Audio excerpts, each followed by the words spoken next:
ये कहानी है रामलाल और सावित्री देवी की।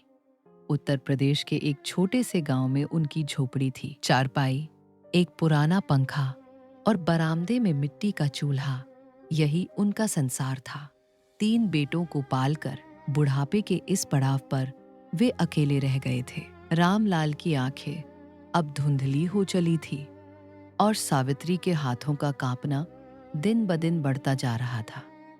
फिर भी उनकी दिनचर्या पहले जैसी ही थी। सुबह उठकर रामलाल तुलसी के पौधे में पानी डालते और सावित्री चूल्हा जलाती।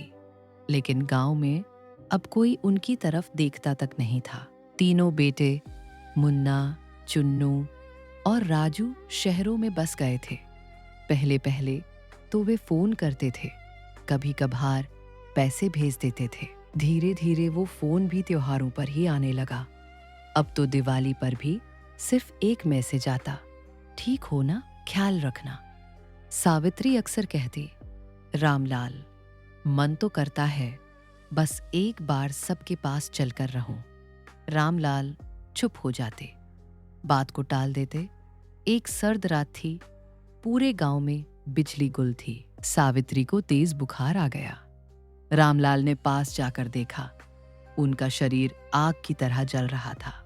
सावित्री, सावित्री, उसने आवाज दी, लेकिन उनकी आंखें बंद थी। बेहोशी की हालत थी। गांव में दूर दूर तक कोई नहीं था। अस्पताल 12 किलोमीटर दूर था।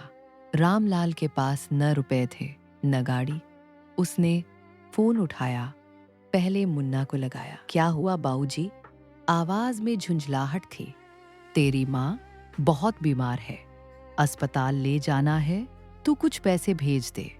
बाऊजी, मेरा प्रमोशन का टेंशन है और कटिंग चल रही है कंपनी में, अब आप ही कुछ कर लो। चुन्नू को लगाओ। लाइन कट गई। रामलाल ने चुन्नू को लगाया। 3 घंटे बाद नंबर बिजी था। राजू को लगाया तो वो सीधा बोला, पापा, मैं पिछले महीने ही एमई भर के लौटा हूं, प्लीज अभी नहीं कर सकता। माँ को जुकाम ही तो होगा, पैरासिटामोल दे दो।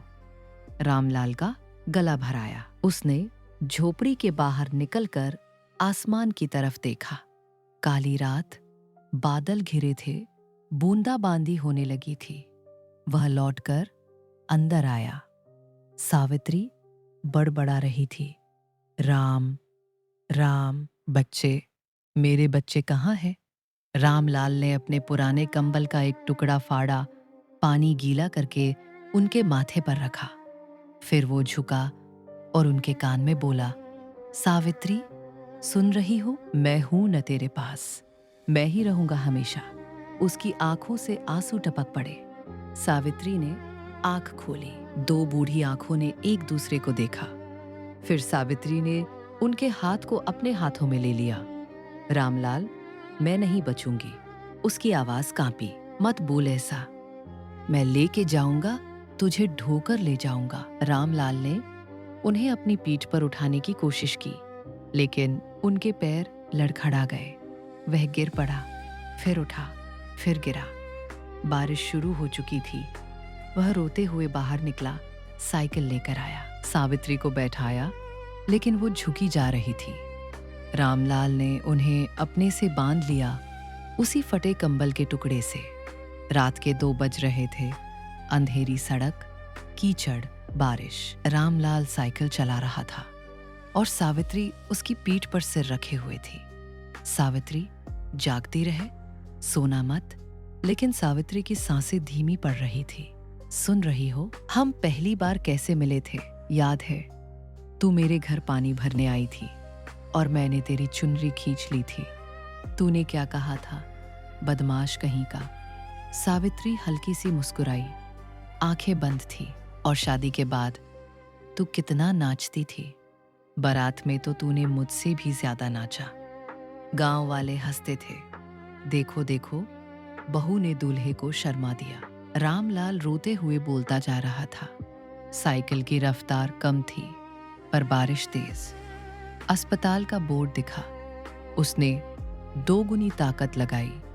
अस्पताल पहुंचकर वह चिल्लाया, डॉक्टर साहब, बचाइए, मेरी सावित्री को बचाइए। वहां दौड़ भाग हुई। स्ट्रेचर पर सावित्री को ले जाया गया। रामलाल बाहर बेंच पर बैठ गया, भीगा हुआ, थरथराता हुआ। कुछ देर बाद नर्स ने बाहर आकर कहा, प्रेशर बहुत लो है, 5,000 रुपए जमा करने होंगे। रामलाल ने जेब टटोली। कुल 340 रुपए थे। वह बेंच पर ही फफक फफक कर रोने लगा। उसी समय उसके सामने एक युवक आकर खड़ा हुआ, स्टेथोस्कोप लटकाए हुए। युवा डॉक्टर था।